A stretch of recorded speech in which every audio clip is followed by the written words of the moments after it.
Welcome to Module 10 of the Facebook advertising system. This is Bob the teacher, the marketing educator here at LeadPages, and it's no secret that I'm a numbers geek. As I showed you in the last module, knowing your numbers will ensure your long-term success with Facebook advertising is strong. To help bring this point home, I want to introduce you to James Grandstaff, a leading authority on Facebook campaigns and LeadPages power user. James takes his understanding of the numbers to create profitable campaigns for himself and his clients. And I want to dig deeper into one of his campaigns to help you shorten your trial and error period.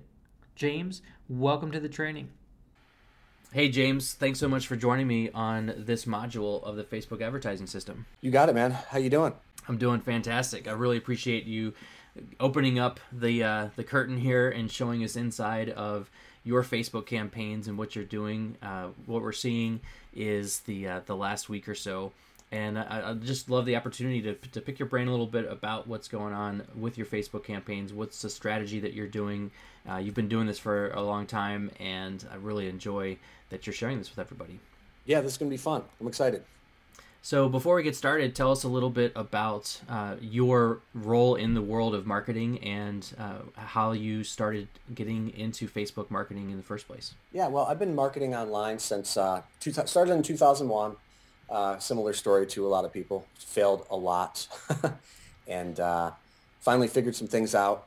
And then for me, it was real simple. Each time I had a small success, I was taught by a mentor when I first started that to build on each success and just kind of continue instead of trying to reinvent everything each and every time, just to build on each success and then to continue that whole process.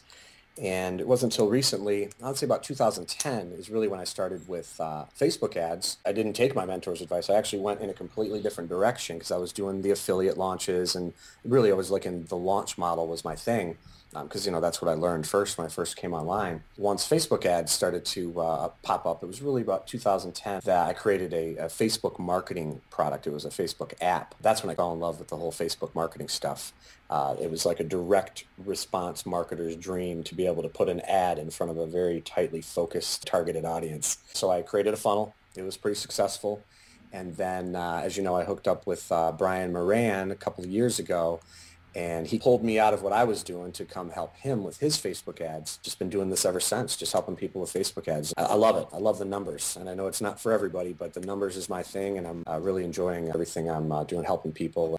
Yeah, and I can't wait to geek out on these numbers with you. And you and I have known each other since 2006. When I first got started, I got to know you through a mentoring program. Being able to see your progress as you've gone from information products to software, and then now to Facebook marketing. It's all tied together really tightly in what you've learned and who you've learned from. And from a lot of trial and error, a lot of practice. Yes. Being down and dirty in the trenches. So I really appreciate you paving the way, clearing the pathway for a lot of the folks who are watching this module today. So with that in mind, let's talk a little bit about what you're seeing in your advertising campaigns that have perhaps surprised you, and what you're using as your standard beginning point with your ongoing ads. Because what I want to do with this course is to give people the opportunity to skip that learning curve as much as possible, to skip a lot of that trial and error, and start with what's working, and then test out what will work further for them. Walk us through a little bit of your thought process when it comes to creating an ad set. We're not going to talk about how to create that ad set. What are you trying to do? What are you first thinking about as you decide, I'm going to make an ad about X, and it's going to be involving these elements? What are some of those elements that you want to consider? There's a few things. The first thing I want to consider, of course, is the audiences, who I am targeting. So like as you can see on the screen right here, each individual one, like you see right here, it says M is for male. So we have male power editor, we have female power editor. So the very first thing is I think about the groups that I can find and target on Facebook that would be most interested in what I'm offering. In this case, it is a information product that reveals some of the retargeting ads that I've had success with myself and with clients. So I go over here and I go, all right, well, Power Editor, if someone's using the Power Editor, that means they're using Facebook ads. They might be interested in taking a look at, some of the results that I've gotten. And that one actually worked out pretty good. This was actually one of my highest converting ones so far. And then I just kind of down the line, Amy Porterfield her audience might be interested, Frank Kern, Perry Marshall, James Wedmore, and so on. So what you're seeing me do here is organizing everything so that I want to find the winners. Okay, so instead of bulking all of these into one pool, I separate all of them into each individual ad set. And the numbers just reveal all. If you just look right here, we've had 50 conversions for the Mail Power Editor at $2.89. Now, a conversion is a mixture of email leads and actual sales, so actual customers. But they're all different. Some of them, like 289 is really low. Then down here we have, let's see, 1175. So if you bulk all of this together, you don't really know which ones are the really good ones that are really profitable. So I always start with that. So who's the audience that I can target? The next thing that's really important is to test a headline. So I'll create, for each individual one here, we have Power Editor, male, female. I'll create 3 ads. Everything will be the same except the copy. So we're talking the headline might be different, or the text post, depending on how I feel about it. Like if I dig into here, I'll just show you this one real quick. So here's 3 ads. I've already done the testing on this one, so the headline here is not changed. All of these ads are the same in terms of the copy, the text, the images are different. So once I found the winning headline, which was really just this question right here, then I went in and created 3 images. All of these actually create really different results too. You can notice the click-through rate, 2.5% for this ad versus 0.5 and then 0.3 for this ad. So the same copy. The copy's the same, but this one right here is really grabbing people's attention. It could be because there's red in it, who knows why, but so I always start with testing the headlines, ad sets first, then testing the headlines, and then I go in and start testing the different images. Awesome. So let's talk about this question real quick for the copy. You may not have this to pull up right now, but what did you see, if anything, of a pattern that has led you to think, in this particular case, a question is the one that is the winner? What other types of statements or length of copy, because this seems like a pretty short sentence as well, what about this have you discovered so that when you start making a new ad, you would use something similar? I model. I'm a great modeler. So if I see something on Facebook that I think is working or it really catches my attention, I test it immediately. And that's what you're seeing here. I saw an ad like this popping up all the time, and I'm like, you know what, let me try that.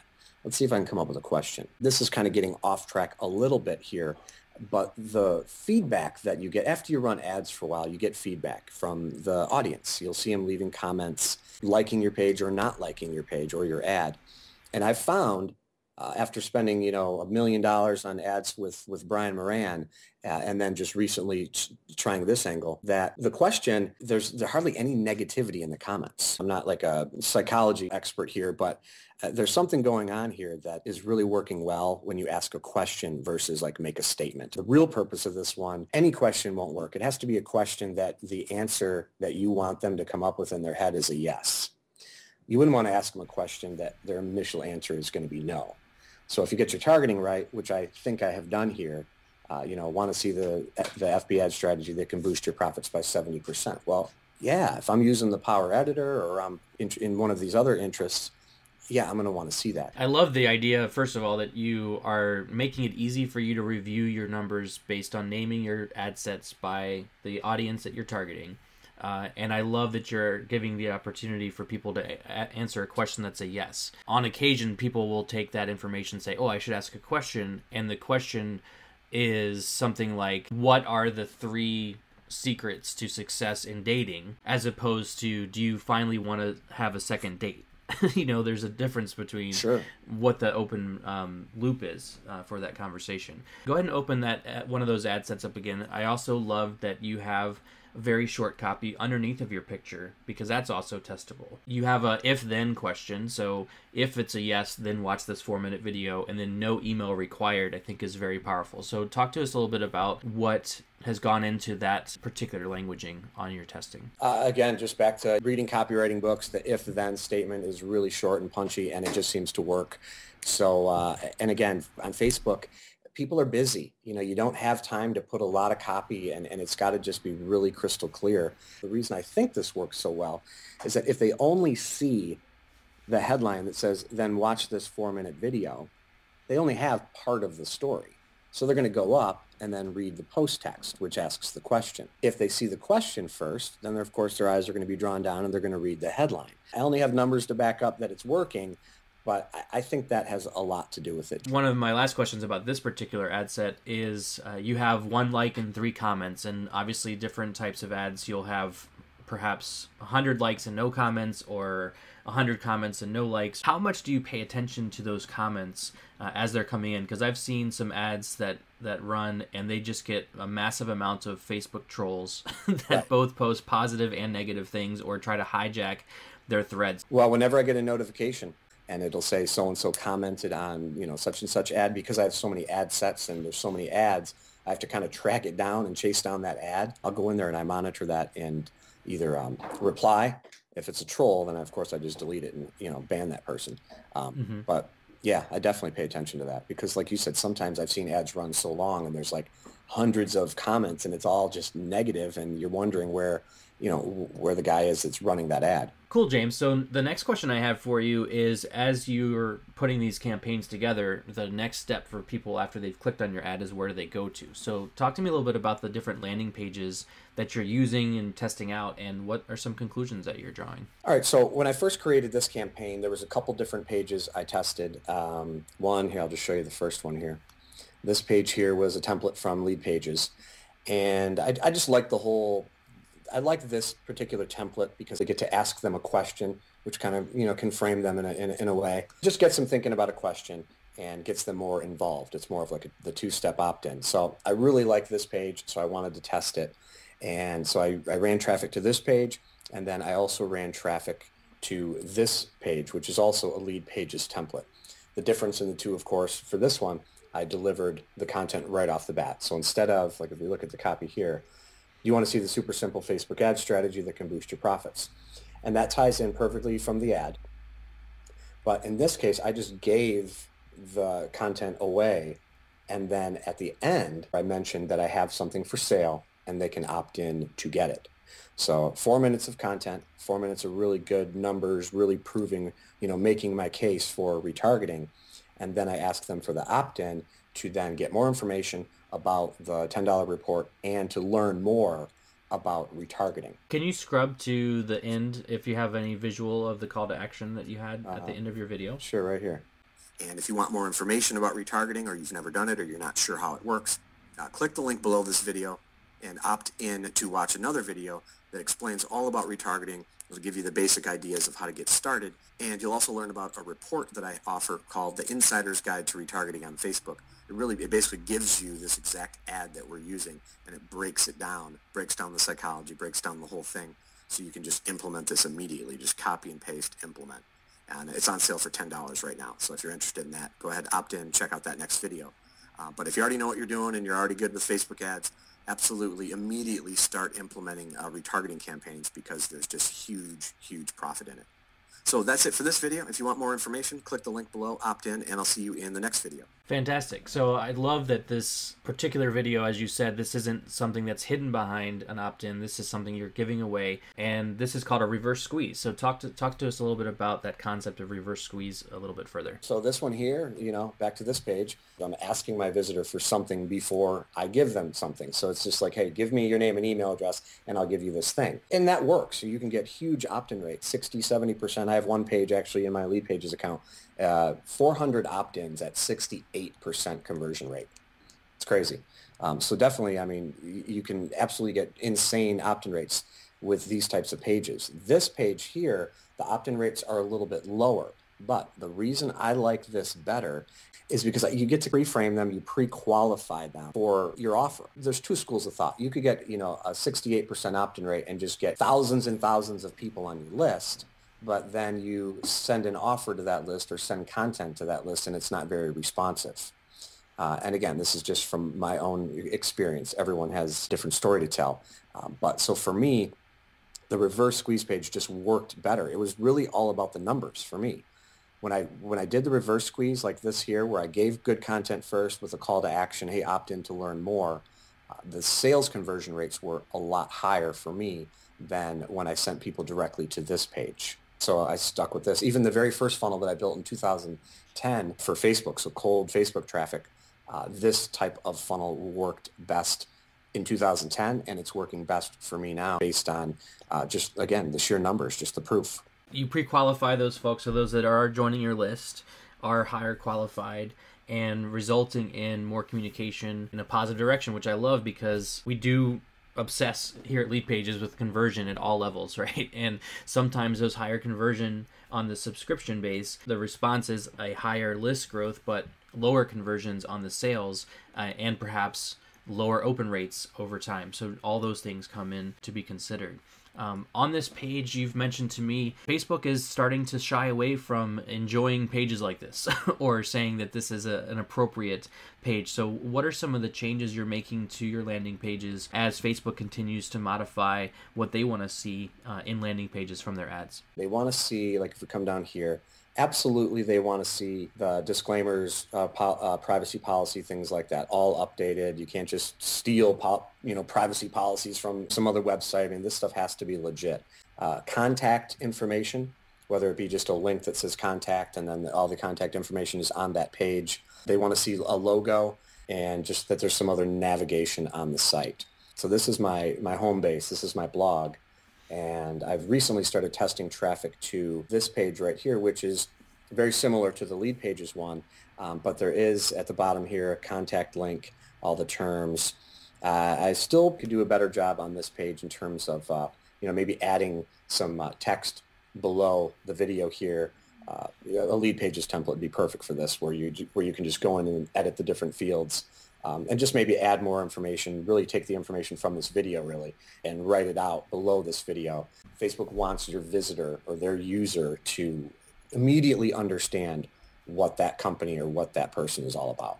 Let's go back. Thank you for that. That's really helpful. And I love the templates that we have that are PPC ready. Right. So, basically what you're telling me is Facebook is starting to have as strict of rules as Google and following the lead of over delivering and over showing and being transparent is what they're looking for in their landing pages. Correct. And I also love that you're taking advantage of one of our other features of LeadPages here by including the functionality of a two-step opt-in on your own website by using an image of your button and connecting that to a lead box. So take me back inside of your dashboard again of your Facebook account and talk to me about some of the other number decisions that you have. We see cost per conversion and we see the different types of results that you're getting. What is going into your mind when you say this is a successful campaign or this is not a successful campaign? Back to the numbers. It's all about the numbers. I know just based on the sales, I know what each email lead brings me in terms of revenue. I do it by cost per checkout. So if we go into Power Editor here, and I'll just break this one down. I don't think we need to go into that many of them. So off here into the corner, you'll notice that for this ad right here, there's been 41 conversions, $3.22. This is important, but it still doesn't give us the whole story. 132, okay, so $132 spent, 7 checkouts. So I did the math earlier, and that was $18 per checkout. Okay, so I paid $18 to acquire a new customer. You might think, well, if you paid $18 to get a new customer, how much did you earn from that customer? Well, if it's a $10 report, sounds like I'm losing money, right? But I know for every 4th person that buys the $10 report, they're going to buy the $97 upsell, and then I know 15% are going to buy the $197 upsell after that. So for my numbers in particular, for this funnel and this ad right here, I earn a little over $40 per customer. I've talked to a lot of people about Facebook ads, and all they care about are, well, what's your click-through rate? What's your cost per click? What do you spend in, what's your optimized CPM cost? 283, 1583.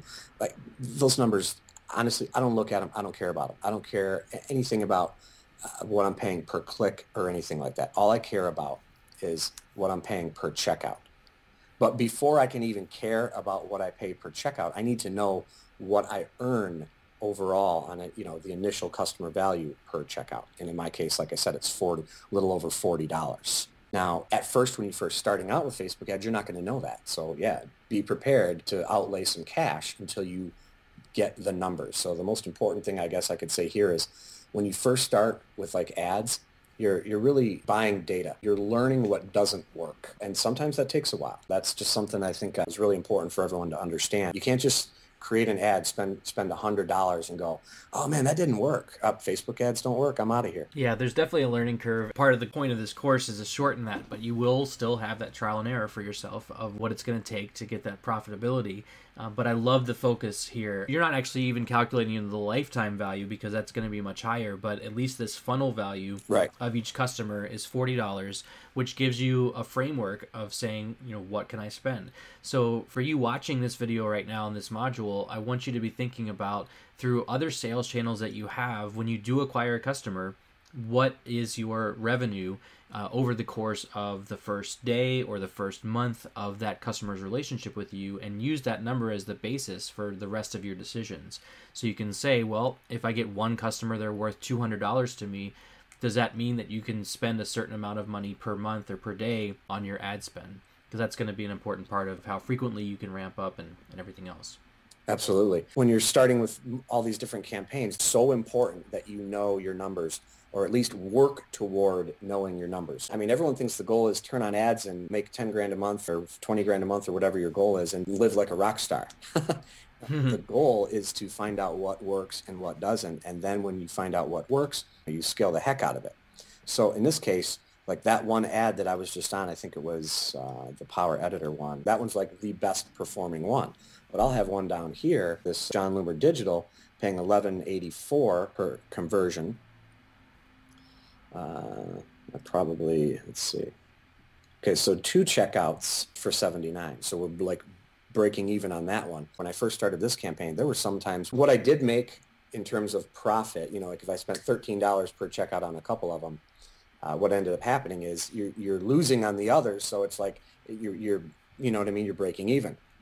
So for me, my objective is to get coaching clients. So if we go up to my blog, ultimately, I want people to come to the blog after they've purchased my product and I send out good content for them to come here, click work with me. For me, the whole purpose of this campaign is to generate really high quality leads that I could bring on as potential clients. You have to have a back end strategy. Talk to me a little bit about that $10 product. So you have a consulting arrangement, a coaching relationship that you ultimately want to have with your customers. Mm-hmm. Walk backwards for me for those that are having a similar scenario and they don't have a front end product that's $10 or $50 or $100 or whatever. What did you choose as that small piece of actionable content that people would be willing to pay for that serves as a break-off point from coaching with you directly? The piece that I broke off was retargeting. Ultimately, I want to work with you one-on-one to do Facebook ads. The reason I put together a retargeting report is because once you understand it and really start to dive into it, it's the highest ROI from retargeting. I'll just give you the quick 30-second thing on retargeting. If you're already getting traffic to your website, like one of my clients is a retail, sells personalized cake pans. So ultimately has like an e-commerce site. He was already getting tons of traffic from Google and doing a lot of revenue per year. We came in and we set up retargeting ads. That's all we did, just turned on retargeting ads.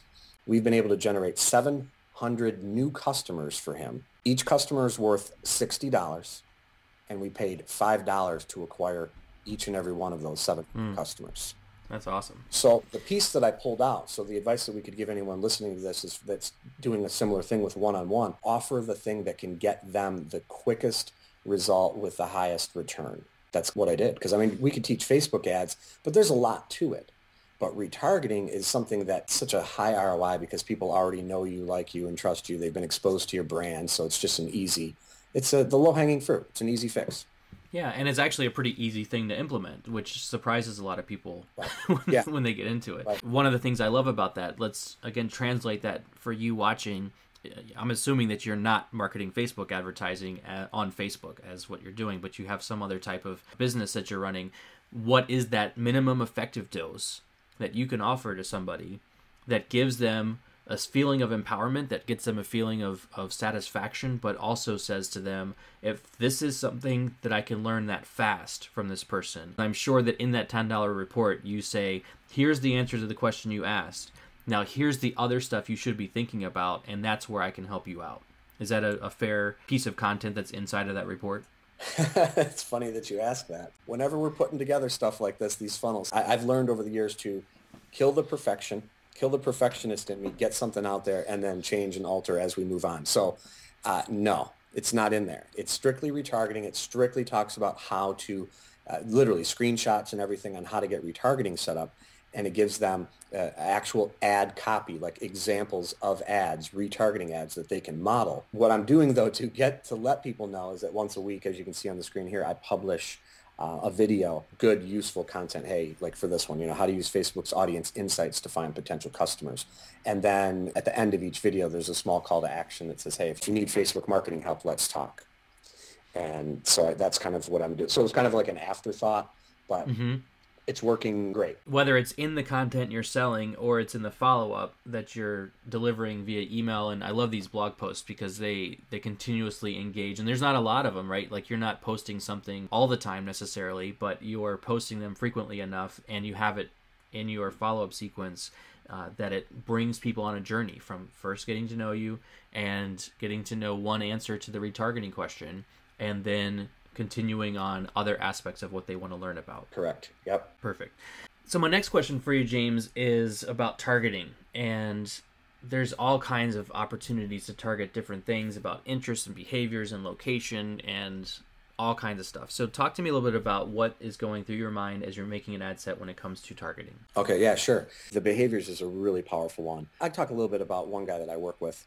He is an e-commerce site, like I said, that sells the pans, right? Personalized cake pans. So for the target, I'm going to go into mine, and then I'll just kind of talk about what I do with mine and then what I did with his as well.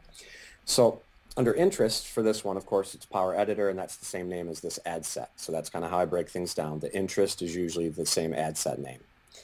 Then down here for behaviors, you'll see it says Facebook page admins. And there's like 11 million in this group. So my thinking was, if you're a Facebook page admin, you probably know about ads for the simple fact that, Facebook is always putting that little banner on your page, when you're logged in as admin that says, hey, promote your page or create an ad. So that was kind of my thought process behind this. Let's start with the interest of Power Editor. And there may be, like if we see over here, it says 6,400 people. Well, there might be 6,400 people in the Power Editor audience, but then when I add the behaviors of Facebook page admins, then that breaks that audience. It makes that audience even small. For Facebook ads, smaller is better. Everyone thinks, you go, I want a pool of like 20 million people. Well, not unless you have a really huge mass appeal product. That was my logic behind behaviors. But the cool thing about behaviors too, there's a lot of categories such as active credit card user. So it wouldn't hurt for anyone who's creating Facebook ads under behaviors to select active credit card user, especially if you're selling online. That's what I did for the guy who sells the cake pans. We selected baking, and we selected above average spending. And the baking fell under the purchase behavior category. One thing I really triggered in my brain as you showed this is the Facebook page admins is a very obvious, well, of course that works for you because you're marketing Facebook advertising and consulting. But for any of you watching this video, if you're selling to any business of any kind of service or program or product or coaching or whatever, knowing that you can sort the behavior by Facebook page admin means that you're directly talking to people who are actively involved in their company's marketing, whatever their company is. So don't gloss over the fact that this Facebook page admin could apply to your business if you have a B2B kind of program or service that you offer. That's really awesome. And I love this idea of people who have credit card spending or above average spending because, like you said, if you want to sell online, which generally speaking, someone who's doing Facebook advertising is going to have the result of an online sale.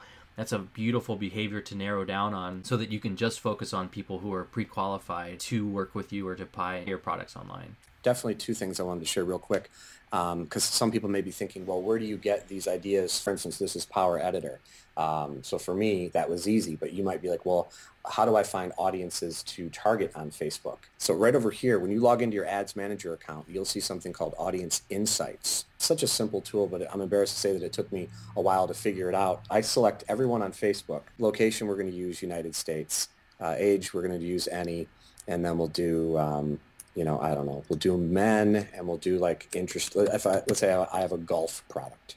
So I'm going to select golf. This is people on Facebook men 18 to whatever who like golf. Then you come over here, and this is how I use it. I come over here to page likes. And this top category here, it gives me Golf Channel, NBA on TNT. It gives me golf, PGA.com.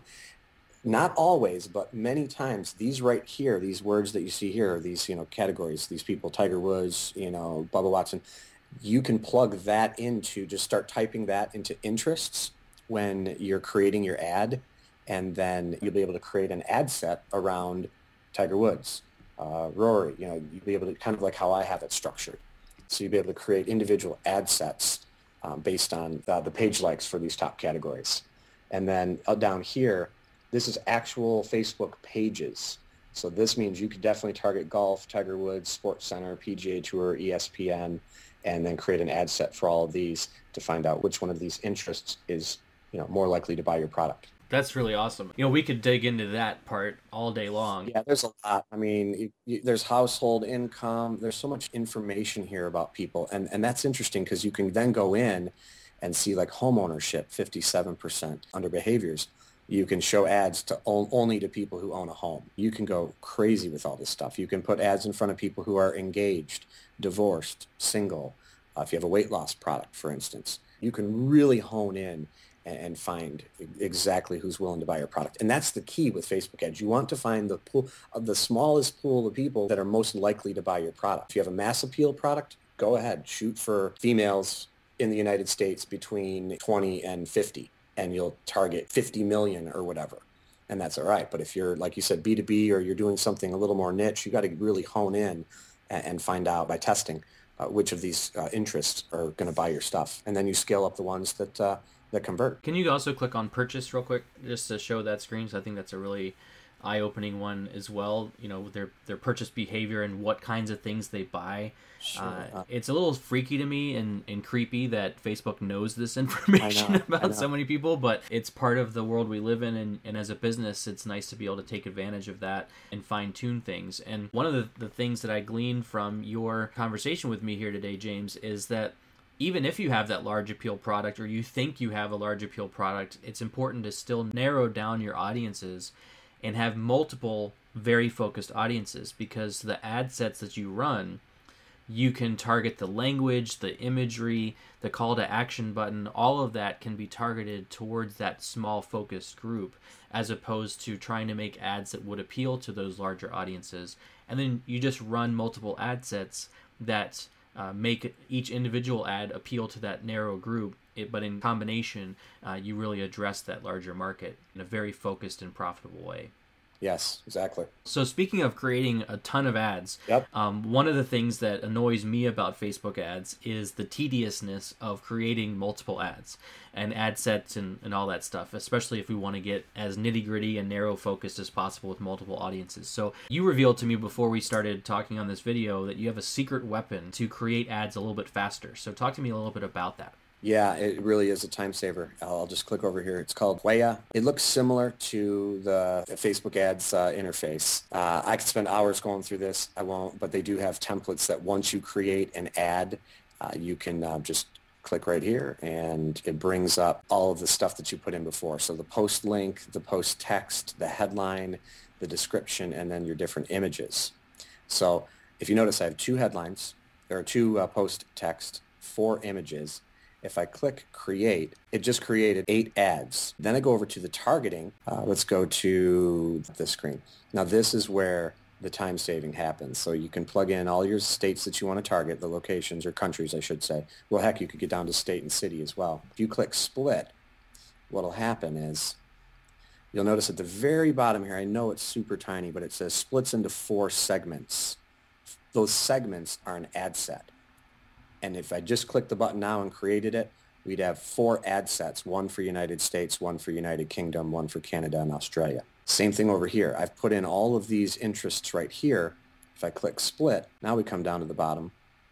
Now it's going to create 92 segments with probably 8 ads in each one. Purchase behaviors, same idea. You can click browse. And really, this is all pulled from Facebook. Their API is just pulling all of this information in from Facebook. So if I go to like digital activities, we have online spenders, active, We have, just endless amounts of different things for behaviors in here. So I'm just going to go ahead and click use. So now it went in and created those 92 ad sets automatically. Now I click publish ads, and you'll notice over here, I'm not going to do it, but it says generate 736 ads, each of them nicely organized in their own little ad set. You click a button, it does its magic, and then when you come back to your account, and then you'll see each ad set created, and then inside each ad set you'll have those ads. This would take you, to create 93 ads, it would take you, it would take you hours to create. Yeah, 90. It's like at least 5 minutes per ad, at least at a minimum, right? Yeah, and if I would have just clicked a button, 736 ads would be created in a matter of 2 minutes here. I'm done for the day. The ads are going to get uploaded, they're going to get approved, they're going to get turned on, and you're good to go. And you can even go even deeper, track settings. If you have your conversion pixels, it pulls that in so you can select conversion goal, whether it be leads and customers. Google Analytics tracking, it adds the UTM source at the end and fills in all of this information. Oh, that's cool. Yeah, it's really cool. And basic settings, again, you do the campaign name. The ad prefix here is going to be the ad set. If I typed in A, you can see there it'll say A, win, AU / smart passive income with Pat Flynn. So it puts everything in its own ad set. You set the budget for each individual ad set. Then you select whether you want to use, CPC, CPM, optimize CPM, or the Facebook pixel. And then you just click the button, hit publish, boom, 700 ads are created, lightning speed. Real quickly, your bid options, which do you prefer to use? We've been having different viewpoints and opinions, and I'd love to hear what yours is. From my experience, the difference between like cost per click and then optimized CPM from the pixel is that I get more traffic when I select optimized CPM. Once you get some conversions on your tracking pixel and then you select optimized CPM, Facebook will try to go out there in the audience, in the interest that you've selected, and match from that pool those that have already converted on that pixel. That works really well. So some rule of thumb, like Quaya, actually, if you read through their documentation, they'll tell you to start with CPC, use a conversion pixel though, but start with CPC until you get at least 25 conversions. So once you get 25 checkouts, so 25 sales, then you could redo your campaign, select optimize CPM, and then if you pull this drop down, it'll give you a like right here where it says retargeting guide customers. They basically have a list of people that have become a customer. And then when you put in the USD value here, are you putting that in based on your customer value or the amount of money you're willing to spend? For me, when I'm first starting a new campaign, because I have, let's say, so many different ad sets, let's just say, 30 or 40 different ad sets, I'll set the budget low because it's per ad set. So $10, it's going to spend 92 times 10. So we're going to spend, $920 altogether, but only $10 per ad set. And it doesn't take long to separate the wheat from the chaff. So you can see literally within a day or so which ones are converting because it's such a small budget per ad set. To answer your other question, the optimized CPA, this is what you have to put a price in based on what you're willing to pay for a conversion. I usually select leads and then I type in the default, which is 30. It's not like with CPC. If you can get a conversion for $1, they'll give you a conversion for $1. They're not going to spend 30 just because you said you're willing to spend 30. So I always set that to 30. If you set it any lower, just because you're scared or whatever the heck, if you're like, well, I only want to pay, $3 a lead, they may not send traffic to that ad set or to any of these ads. Kind of like if you bid too low on CPC, they won't send the traffic. Cool. That's a great tip. And again, know your numbers so that 30 to you, $40 is what you're looking for ultimately. What we're finding in-house here at LeadPages as well is a very similar process where we trust that Facebook is doing everything it can to keep you as an advertising customer and wants to deliver the kinds of traffic that's going to result in sales. Well, James, I loved the exploration of that really awesome tool, and I can't wait to explore that for our business as well. I don't think that we've been using that particular system. Is there any question that I have not asked you that you think that new Facebook advertisers or frustrated Facebook advertisers should know as they proceed forward in marketing their business? Yeah, I think the only thing we really didn't talk about is more of like the funnel optimization in terms of the upsell sequence. Because when I first started this retargeting campaign, I had a $47 upsell. The first upsell was $47.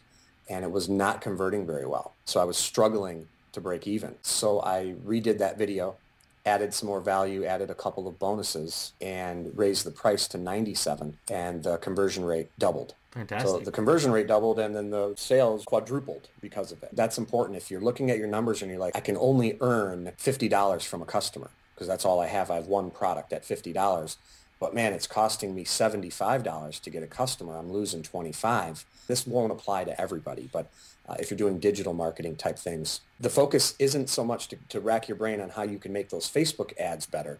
The easiest, quickest thing you can do is tweak the upsell, add an upsell. You'll see amazing results by just doing that. And one of the quickest things that I learned from working with Brian is my $97 upsell is really just the video version of the report along with a bonus Facebook ads training. So you don't have to go crazy racking your brain on, do I need another product for my upsell? Well, yeah, it's ultimately going to be a product, but it doesn't have to be like this entire brand new thing that you create from scratch. It literally could just be a different format of the current thing that you're selling. That's a really great tip. We've seen a lot of success in that better format upsell and having the same kind of material and just going either more in depth or even just presenting it in that different way. Transcripts from audio or taking a report and turning it into a video walkthrough of what would normally be just a series of screenshots or text. Right. So I love that tip. It's really cool. Yeah, it made a huge difference. And then for me, I still wasn't happy, so I added third upsell at $197, and that thing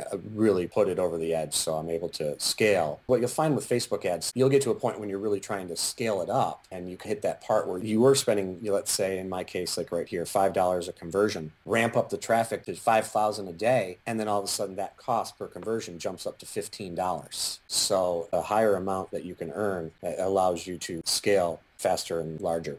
Very cool. Well, James, thanks so much for jumping on the call with me and going so in depth inside of your personal dashboard of your business. Where can people find out more about you and the kinds of additional Facebook knowledge that you've got in your skull? Yeah, that'd be great. Just my blog at jamesgrandstaff.com. So head over to jamesgrandstaff.com, and I would love for you to take a look at what James is doing, not just on his Facebook ads, so you can model that, but also what is he doing for the content he continues to deliver to his audience. On his blog, you'll see the ad that says, would you like to see the stupid simple Facebook ad strategy? And then go through the process just like your Facebook subscribers would do as they were to have clicked through the ad.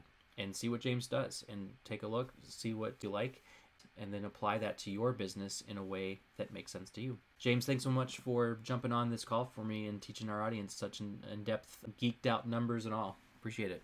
Yeah, man, you're welcome. It's been great. I'll talk to you soon. All right, Bob, take care. Now, before you go on to the next module, make sure you've downloaded the materials I've created for you to ensure your Facebook advertising success. Simply click on the button below to download all the videos, audios, handouts, and the Facebook advertising system mind map. Just enter in your email address and let me know where we can send those files to your inbox. And when you're ready, go ahead and jump into the next module, and I'll lead you further down the path of growing your business with Facebook advertising and LeadPages.